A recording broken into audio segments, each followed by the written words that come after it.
నెల్లూరు నగర మేయర్ పొట్లూరి స్రవంతి సంచలన నిర్ణయం తీసుకున్నారు. మేయర్ పదవికి రాజీనామా చేస్తున్నానంటూ ప్రకటించారు. కలెక్టర్కు రాజీనామా పత్రం ఇస్తారని మేయర్ స్రవంతి తెలిపారు. మేయర్గా రాజీనామా చేసినా ప్రజలకు అందుబాటులో ఉంటానని అన్నారు. మేయర్ చేసిన జగన్కు ఎప్పటికీ రుణపడి ఉంటానని స్రవంతి అన్నారు. తనకు మద్దతు ఇస్తున్న కార్పొరేటర్లను భయపడుతూ కేసులు పెడుతున్నారని స్రవంతి ఆరోపించారు. మహిళా కార్పొరేటర్ల ఇంటికెళ్లి బెదిరిస్తున్నారని మేయర్ స్రవంతి విమర్శించారు.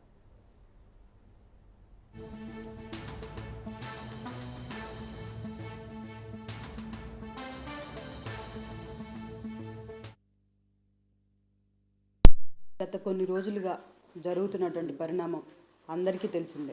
ఈరోజు ఒక గిరిజన బిడ్డ ఎదుర్కొనే శక్తి లేక ఎన్ని కుట్రలు కుతంత్రాలు చేస్తున్నారో నిజంగా ఎంత బాధాకరం అంటే, నాకు కార్పొరేటర్లు మద్దతు ఇస్తున్నారని వాళ్ళని భయపెడుతూ బెదిరిస్తూ కేసులు పెడుతూ కనీసం మహిళా కార్పొరేటర్లను కూడా చూడకుండా వారి ఇళ్ళకెళ్ళి వాళ్ళని బెదిరిస్తూ ఇబ్బంది పెడుతూ బయటికి చెప్పుకోలేని పరిస్థితిలాగా వాళ్ళని అనేక విధాలుగా భయపెడుతూ ఇబ్బంది పెడుతున్నారు. నాకు మేయర్ పదవి ఇచ్చినందుకు కానీ జగన్మోహన్ రెడ్డి గారికి ఎప్పుడూ మేము రుణపడి ఉంటామని, అదేవిధంగా నాకు ఈరోజు ఇంత కష్టం వచ్చిందని గిరిజన దళిత నాయకులు నాకు అండగా నిలిచినందుకు వారందరికీ కూడా నేను రుణపడి ఉన్నానని తెలియచేసుకుంటూ ఈరోజు నా మేయర్ పదవికి రాజీనామా చేస్తున్నాను.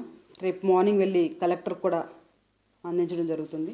నేను మేయర్ పదవికి మాత్రమే రాజీనామా చేస్తున్నాను. ప్రజలకు ఎప్పుడూ చేరువుగా ఉంటాను. వారి ఆశీస్సులు మా మీద ఉన్నాయని మేము అనుకుంటూ ఈరోజు నన్ను ఈ మేయర్ పదవి నుంచి దించడానికి ఇన్ని కుట్రలకు పాల్పడుతున్నారో, కార్పొరేటర్లను కొట్టిస్తారు, బెదిరిస్తారు, మహిళా కార్పొరేటర్లను కూడా చూడరు. వాళ్ళ ఇళ్ళకి ఏ టైంలో అంటే ఆ టైంలో వెళ్ళడం.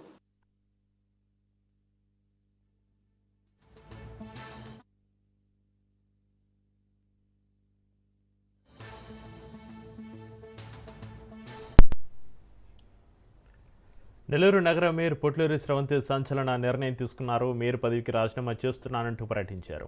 కలెక్టర్కు రాజీనామా పత్రం ఇస్తారని మేయర్ స్రవంతి తెలిపారు. మేయర్గా రాజీనామా చేసినా ప్రజలకు అందుబాటులో ఉంటానని అన్నారు. మేయర్ చేసిన జగన్కు ఎప్పటికీ రుణపడి ఉంటానని స్రవంతి అన్నారు. తనకు మద్దతు ఇస్తున్న కార్పొరేటర్లను భయపెడుతూ కేసులు పెడుతున్నారని స్రవంతి ఆరోపించారు. మహిళా కార్పొరేటర్ల ఇంటికెళ్లి బెదిరిస్తున్నారని మేయర్ స్రవంతి విమర్శించారు.